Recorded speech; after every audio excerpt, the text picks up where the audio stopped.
Hi everyone, this is Mindy Eggen and welcome back.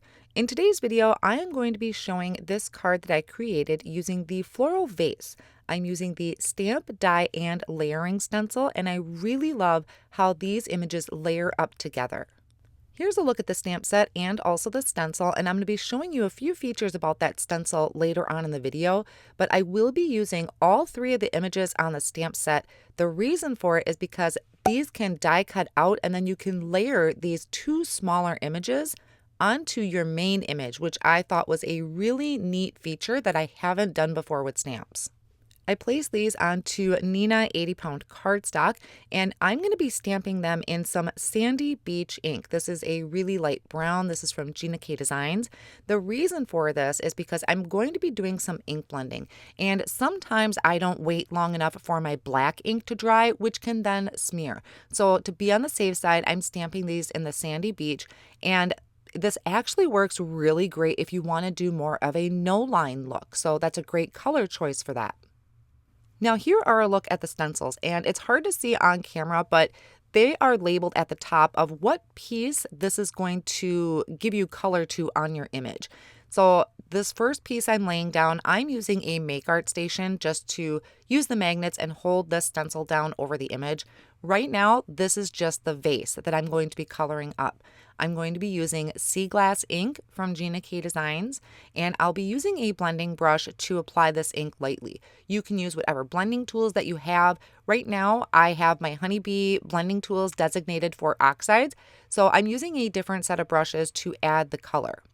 So I removed that first layer, I'm bringing in the next layer, and this is going to be inking up some of the leaves that go around the image, which also is going to ink up that image that I just pointed to off on the right. So I'm starting out with Key Lime, and I'm actually going to bring in a darker green to add just a hint of shadow to the leaves that are closest to the flowers. So just really light-handed, not adding a ton of color with that light green. And then I'm bringing in Christmas Pine, which is super dark, so you just want to be really careful, but I thought it was a beautiful kind of contrast to that light green. After I have this main floral image done, I'm going to pick up that stencil and bring it over to that second image here in the top corner. Now you can see this is going to ink up just those bottom leaves. Now you want to be mindful about those open areas off on the side. We don't have stamped images for that. We're just doing these bottom leaves. So you want to be careful not to get ink on those other open areas. And for those, I like to use a bitty blending brush. It's just easier to get into some of those smaller areas.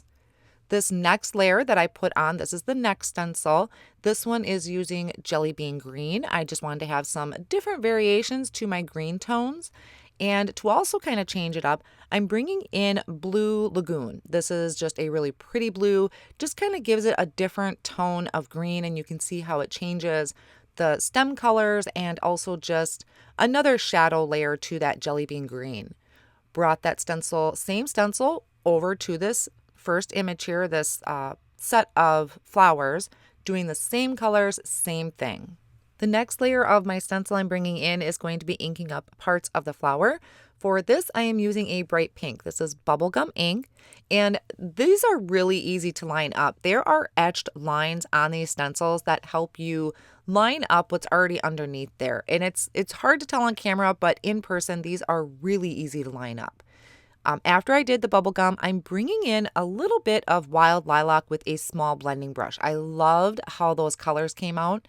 Now, I would suggest wiping off your stencil a little better than I did, because when I placed this over that image here in the top right corner, I got more purple than I did pink. So if you want to have those pink undertones, I would suggest kind of wiping it a little bit better than I did. Now here, I'm also trying to be really mindful of those open areas where there are no stamped lines on the side.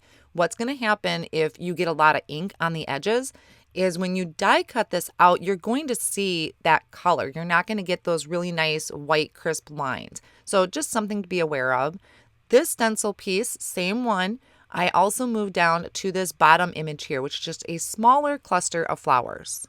The next layer to this stencil is adding the other pieces of the flower. Now I decided to keep these all the same color, but you could change these colors up if you really wanted to have kind of some contrast or more of a shadow look to them. So totally up to you, but I really like the color combination that I had here, starting with that bubblegum pink and then adding in that wild lilac. Then I will also shift this stencil over and add this to my two other images that I have here.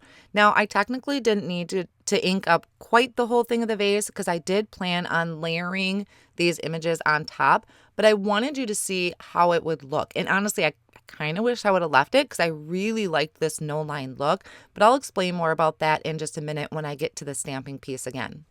So here I'm just finishing off that final image down towards the bottom, and then I can bring in the last piece of the stencil, which is going to be adding the inside of the flowers and kind of some of those decorative pieces that go around it. I will be using Dandelion ink for this, just a nice yellow, and then also bringing in a hint of sweet mango, which is an orange, just to kind of give that a little more color and dimension. Now, one thing I realized I forgot to tell you earlier was that when I did my stamping, I left my stamp where it was in my Misty tool. I didn't clean it. I didn't move it. I'm going to be stamping again, or I had planned to. So I apologize. I forgot to mention that earlier. Now you could see here, I kind of got a little smart and I'm bringing in some just Post-it notes to kind of mask off those open areas. After I finish this last image here, you're going to be able to see the whole thing completely. And like I said, this actually is a really pretty no line look. But my whole intention was to re-stamp this in the black ink. And like I said, I honestly kind of wish I would have left it because I think by stamping this in the black ink, I lost some of that color that I added when I did like the pink and the purple. I kind of lost that a little bit. Still love how this came out, but just something to note. So here I stamped it in the Honeybee Stamps Intense Black ink, and I'm going to stamp it twice, trying to get a good impression. I needed to push down more in the centers of the flowers to really get those details. Now that I have that all stamped out, I'm going to take the coordinating dies, line up each of the images, hold it down with a low tack tape, and then run this through my die cut machine. After I have these die cut out, I am going to layer up my separate images of the flowers. So there's my image with the vase. Then I added thin foam squares to this first image. I wanted to pop it up and have dimension, but not too much dimension. So I'm using the thin foam squares. And you can see where this is going to line up perfectly over that center bunch of flowers in the vase. I just thought this was really super cool. I love this look and just kind of the style. And I did the same thing with that smaller bunch of flowers. So like I said, I probably didn't need to ink blend in the center of the vase, but it's kind of always nice to do just in case you didn't want to die cut and add dimension to the center of those flowers. To add just a bit of a background to my vase, I am taking the Circle Spotlight stencil from Honeybee Stamps. This is the largest out of that pack, and I'm putting it off on the side, kind of hanging off the edge of my cardstock here. This is a piece of white cardstock, 4 1/4 by 5 1/2, and this is the 80-pound cardstock because that's what I like to use for ink blending. I'm starting with the wild dandelion, and I'm starting in the bottom corner on the left because that's where my image is going to go, working my way up to the other side, getting lighter as I get towards that edge. Then I'm going to come in with that sweet mango and just kind of darken up that corner just a little bit. I did complete the whole circle, but it just fades off as we get towards the top right. I'll kind of bring in my image just to see how far up I want that kind of darker area to go, and I can extend that just a little bit, really light-handed. So I'm going to set this off on the side, and I'm going to just stamp out my sentiment really quick. And I am using the Get Well Soon stamp set. I prepped my stamp with my hand just to kind of remove any residue that might be on there from manufacturing, and it gives me a better stamped impression. And I'm just using the Intense Black ink from Honeybee Stamps. I will also use the coordinating die to cut this out, and then I'm also going to cut out about 3 more layers from just white cardstock. I could not resist adding splatters to my background, but it looks great, clean and simple. But I'm going to use some Perfect Pearls that I mixed with some water and just splattering that over my background. I needed some sort of shimmer to my background. I later on trimmed this panel down to 4 by 5 1/4 and added it to a piece of fog cardstock that is 4 1/4 by 5 1/2. Since my vase already has dimension to it, I'm just adding it off on the side there with a tape runner. And then I'm layered together my sentiment. So this is about where it's going to go. I just wanted to kind of eyeball it, make sure everything fit before really pushing it down.